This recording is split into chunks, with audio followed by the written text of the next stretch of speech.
Alhamdulillah Alamin. Wassalatu wassalamu ala Rasul Karim wa ala alihi wa sahbihi ajma'in. Kemudian kita akan lanjutkan berkaitan dengan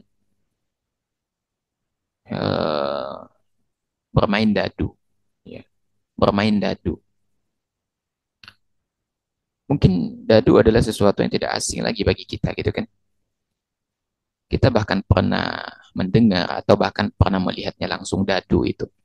Seperti berbentuk kubus gitu kan dengan di sisi-sisinya itu terdapat titik-titik ya, noktah-noktah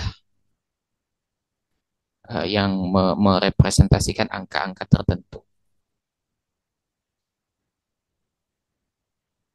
Nah, tentu sebagai seorang muslim, ya, kita tentu mesti punya waktu tersendiri untuk menikmati hidup ini gitu kan. Ya, untuk meluangkan waktu, ya, refreshing istilahnya gitu kan. Itu perlu juga. Itu perlu. Maka kita dibolehkan untuk yang namanya bermain. Namun bolehnya kita bermain itu bukan sebebas-bebasnya. Ada yang dibolehkan, ada yang tidak dibolehkan. Karena kita mesti tahu, kita hidup ini di lingkar syariat. Siapa saja yang keluar dari lingkar itu, berarti dia jatuh dalam perkara yang diharamkan, gitu kan? Dan di antara perkara yang sering dilakukan oleh orang kekinian, bahkan di zaman dulu ada, larangan ini ada berdasar karena dulu sudah ada. Dan di antara permainan yang sering kita temukan itu permainan dadu, ya. Permainan dadu. Di sini Syaikhul menukil dua dalil berkaitan dengan masalah ini. Ya, jadi yang namanya bermain dadu dan semua permainan yang menggunakan dadu itu hukumnya adalah haram. Ya, baik dimainkan di atas meja ataupun yang selainnya. Jadi semua permainan yang menggunakan dadu itu diharamkan. Ya, baik dengan tujuan judi atau tidak. Karena nanti kita akan lihat sikap para sahabat dan sahabiah. Bagaimana sikap mereka terhadap yang namanya dadu ini. Ya. Nabi alaihi salatu wasallam bersabda, "Man la'iba bin nardi faqad asallahu wa rasulah." Kata Nabi alaihi salatu wasallam, siapa yang bermain dadu, maka dia sudah bermaksiat kepada Allah dan Rasulnya. Ini diriwayatkan oleh Abu Daud, Ibnu Majah dan yang lainnya. Ya.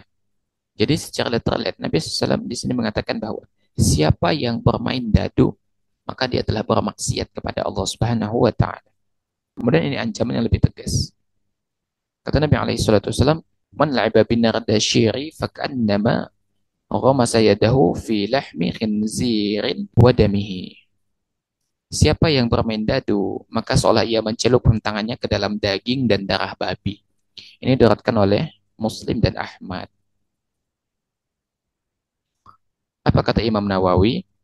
Bahwa hadis ini menunjukkan haramnya bermain dadu. Karena bermain dadu ini diserupakan dengan daging babi dan darahnya. Itu sama-sama diharamkan. Dan hadis ini juga hujjah bagi Syafi'i dan mayoritas ulama tentang haramnya bermain dadu. Ya. Jadi kata Imam Nawawi, ini hadis yang menjadi dasar haramnya bermain dadu. Karena bermain dadu itu disamakan dengan menyentuh daging babi dan darah babi. Dan kita tidak menafikan bahwa benda itu babi, darah babi, semua yang melekat pada babi termasuk kotorannya itu najis. Dan ini merupakan dasar bagi Syafi'i dan mayoritas ulama, ya, jumhur ulama kata Imam Nawawi akan haramnya bermain dadu.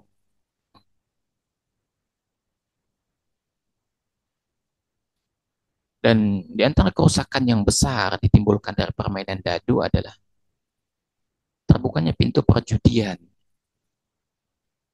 Permain dadu ini bisa membuka pintu perjudian dan buang-buang waktu. Buang-buang waktu. Kata Nabi alaihi salatu wasallam, min husnil islamil mar'i tarku ma la ya'ni. Di antara kebaikan seorang muslim adalah meninggalkan apa yang enggak bermanfaat. Main dadu ini selain diharamkan juga enggak ada manfaatnya. Ya. Dan mayoritas ulama tadi sudah disampaikan oleh Imam Nawawi itu mengharamkan bermain bermain dadu. Ya. Baik dari ulama Hambali, dari kalangan Hanafi, Maliki, dan Jumhur Syafi'iyah. Jumhur Syafi'iyah. Ya. Namun ada sebagian kecil yang memakruhkan. Ya. Ada sebagian kecil yang memakruhkan dari kalangan Syafi'iyah. Dan bahkan ada yang membolehkan. Yang membolehkan ini berhujjah dari perbuatan Ibnul Musayyib. Namun demikian, ya, yang menjadi landasan bagi ulama yang membolehkan bermain dadu ini adalah tidak sahih dan tidak tegas. Dan kisah itu adalah kisah batil. Sehingga ulama yang membolehkan bermain dadu ada sebagian kecil itu tidak bisa menandingi jumhur ulama dengan segudang dalil yang dibawakan. Ya, apalagi yang memakruhkan. Ya. Hadirin sekalian, oleh karena itu, ya, dapat kita tarik kesimpulannya, namanya bermain dadu ini diharamkan ya di dalam syariat kita. Ini diharamkan dan larangan ini bersifat umum. Larangan bermain dadu ini bersifat umum. Ya. Apakah ada unsur judi di dalamnya atau tidak ada unsur judi? Ya. Oleh karena itu, Syekhul Islam mengatakan bahwa yang namanya permainan dadu itu haram meskipun bukan untuk judi. Dan itu adalah pendapat jumhur ulama. Sedangkan jika main dadu itu ditambah kemudian dengan judi, maka semakin bertambah keharamannya dan ijma' para ulama dalam masalah ini. Ya.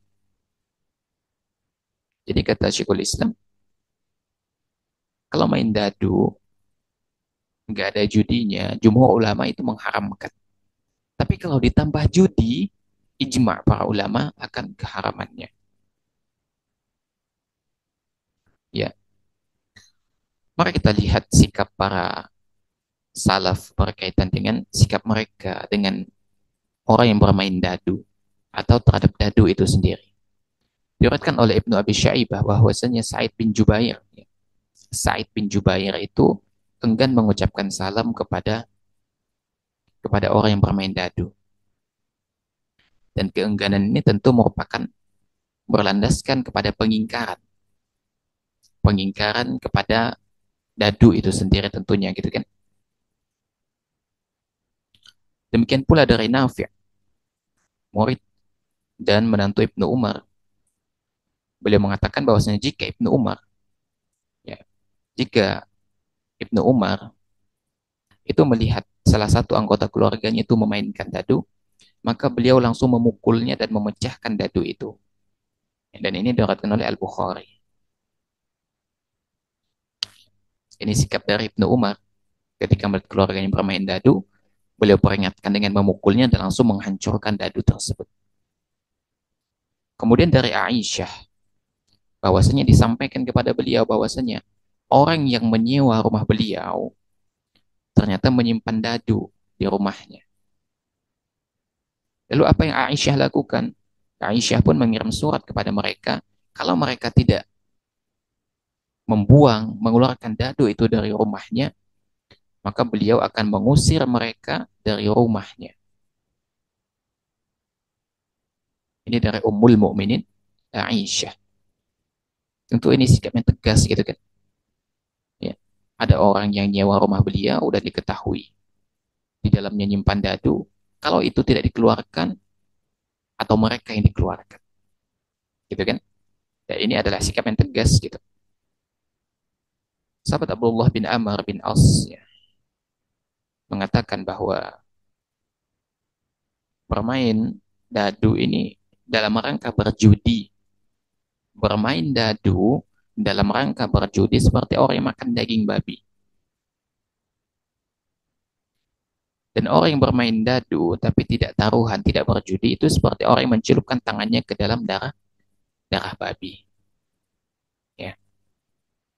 Dan ini tentu adalah peringatan tegas bagi orang yang main dadu. Ya. Kata Abdullah bin Amr bin As, orang yang main dadu disertai dengan judi maka dia seolah makan daging babi. Dan kalau dia main dadu tapi nggak ada judi, nggak berjudi, dia seolah mencelupkan tangannya ke dalam bejana yang terdapat darah babi. Tentu ini menunjukkan akan keharaman barang tersebut. Hadirin sekalian, maka berdasarkan sikap para salaf dan bagaimana jumhur ulama dalam merespon hukum ini, maka kita mendapatkan kesimpulan bahwasanya bermain dadu itu hukumnya adalah haram. Karena Nabi alaihi salatu wasallam menyerupakan bermain dadu sebagaimana menyentuh barang najis, gitu kan? Ya, sebagaimana menyentuh barang najis. Ya. Bahkan kata Imam Nawawi, status orang yang main dadu ini seperti orang yang makan babi, seperti orang yang makan daging babi. Ya. Kemudian, ya, dari sikap para salaf kita mengetahui bahwasanya jangankan bermain dadu, menyimpannya saja pun kita tidak boleh. Dan itu terlihat dari para sikapnya para salaf itu ketika mereka tahu ada dadu, mereka langsung memberi pelajaran kepada orangnya dan langsung menghancurkan dadu tersebut. Dan ini adalah sikap yang dicontohkan gitu kan. Dan para sahabat ya menilai orang yang bermain dadu itu sama dengan berjudi. Ya, sama dengan berjudi, apalagi kalau benar ditambah dengan judi maka akan semakin haram. Dan ini ijma kata Syekhul Islam. Dan tentu para sahabat yang kita jadikan panutan itu mereka mengingkari ya, menghindari yang namanya bermain dadu. Ya. Karena orang yang bermain dadu ini dianggap orang yang jatuh wibawanya dan persaksiannya pun tidak akan diterima. Oleh karena itu hadirin sekalian, hendaknya kita berhati-hati yang namanya dengan dadu ini. Kalau kita temukan di rumah kita, ya udah buang aja lah gitu kan, atau dihancurkan. Dan di zaman ini kan dadu itu tidak hanya dalam bentuk kecil tuh kan, ada di dalam bentuk besar kayak bahan apa boneka kayak bantal gitu berbentuk dadu, maka itu juga tidak dibolehkan disimpan di rumah. Kalau antum misalnya punya boneka, sejenis boneka atau bantal yang bentuknya seperti dadu dan memang terdapat noktah-noktah seperti dadu, maka buang saja, dibuang. Ya. Karena sikap para sahabat itu adalah ketika mereka menemukan dadu, ya, mereka membuang benda-benda tersebut karena memiliki potensi atau peluang dadu itu akan digunakan untuk bermain dan tentunya akan jatuh dalam perkara yang diharamkan. Dan tentu Nabi alaihi salatu wasallam ya mengumpamakan perumpamaan yang diberikan oleh Nabi alaihi salatu wasallam bagi orang yang bermain dadu adalah seperti mereka menyentuh daging babi atau darah babi. Kata Imam Nawawi ya seperti mereka memakan daging babi bagi orang yang bermain dadu. Dan kita tentu sepakat akan haramnya kita mengkonsumsi daging babi. Ya. Dan kita sepakat akan keharaman. Oleh karena itu, kalau kita hendak mencari permainan, hendaknya kita cari permainan yang memang dibolehkan oleh syariat. Jangan melampaui hukum-hukum Allah Subhanahu wa taala agar permainan kita lakukan tidak menjerumuskan kita di dalam perkara yang tidak diridhoi oleh Allah Subhanahu wa taala. Demikian dapat Anda sampaikan, kurang lebihnya Anda mohon maaf. Yang benar datangnya dari Allah Subhanahu wa taala, yang keliru datangnya dari Anda pribadi. Allah dan Rasulnya tentu terlepas dari kekeliruan itu. Demikian, subhanakallahumma bihamdika, asyhadu an la ilaha illa anta astaghfiruka wa atubu ilaik walhamdulillahi rabbil alamin. Afwa minkum. Wassalamualaikum warahmatullahi wabarakatuh.